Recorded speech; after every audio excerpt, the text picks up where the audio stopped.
What is wrong with our cities right now? You probably have your own idea of what that is, but I'll tell you what I think it is. We're ignoring the pedestrian and your car is to blame. Let's start with this idea. Streets define our culture, or maybe it's that our culture defines our streets. Either way, if we compare the streets of cities built in different times, we can see what was valuable to them and how life worked there. The first example we have is Florence, Italy, built long before cars or even gasoline were dreamt of. Notice the density of the buildings. The streets are narrow, there are no parking lots, and there are no traffic lights. This is a city built for pedestrians. If you lived in one of these blocks, you couldn't hop into your car to go to Walmart if you needed some groceries. You would walk to your local butcher or your local bakery, and maybe pay some neighborhood boy to deliver your things to your home later. The nice thing about life here is that you're very much a part of the community. However, there is no car if you need to conduct business outside of your immediate neighborhood. It's very expensive and it takes a lot of time to move around. With the invention of the car, cities needed to be built totally differently to accommodate them. Our streets were no longer made for pedestrians. They were built wider, and we banished pedestrians to the outside edges. Suddenly, against all of human history, it is against the law to cross the street at a non-designated place. Where you lived didn't matter so much anymore. It was about where you could go. And so I imagine people looked around, saw that they didn't need to live in an increasingly non-pedestrian friendly city, and decided to move. Thus began suburbanization, especially in the US, where now most of the population is centered in the suburbs. Of course, a suburban population requires transportation, and there are now 255 million registered vehicles in the US. With that many cars, you need massive highways to support them. Which leads us to how we separated cities and destroyed entire neighborhoods with these mega highways. This picture is Los Angeles during the construction of Highway 10. Entire neighborhoods were wiped off the map, and pedestrian traffic between two sides of the highway got much harder.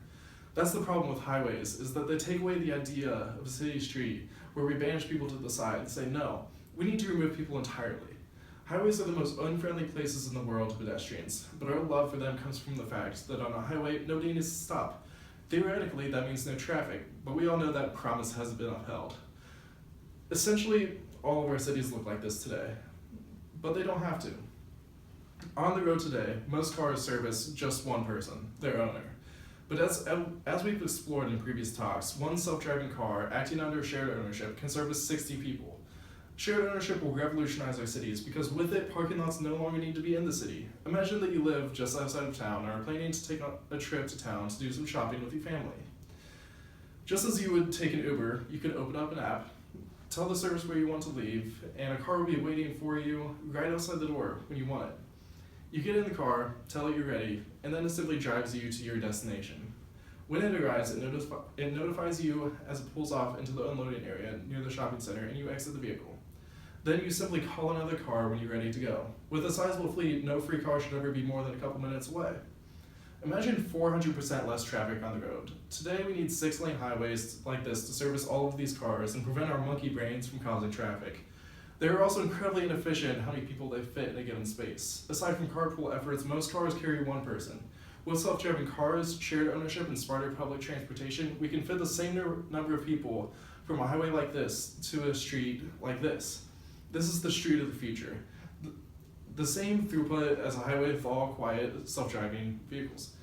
With a road like this, pedestrians can take back the city. The key features are the wide sidewalks, abundant green space, and bike lanes. We could reclaim the space that our roadways took up to make our cities greener and more productive. What we do with these roads will be up to the cities, and I'm sure we'll see many different concepts. Some may prioritize wider sidewalks or more bike lanes, while others see a chance to beautify their city with street art, long stretches of green space, and street furniture. Of course, we aren't going to build all new cities to accommodate this new tech. There will be a transition period. Infrastructure is going to become obsolete over time. Our parking currently is insane, and I think it'll become the first of our infrastructures to become obsolete. We have 8 parking spaces for every current car. Imagine how much that space will be available once the majority of people don't own their own car. Parking garages may be repurposed to promote the common good of the community. For example, affordable housing could be made from the shell of these outdated buildings. Some might be knocked down and the lot reclaimed for green space or more useful developments. If you don't have a car, you don't need gas stations as we know them either. Remember when Blockbuster became obsolete? All of them closed and local businesses or chains took over this space. The same thing is going to happen to gas stations.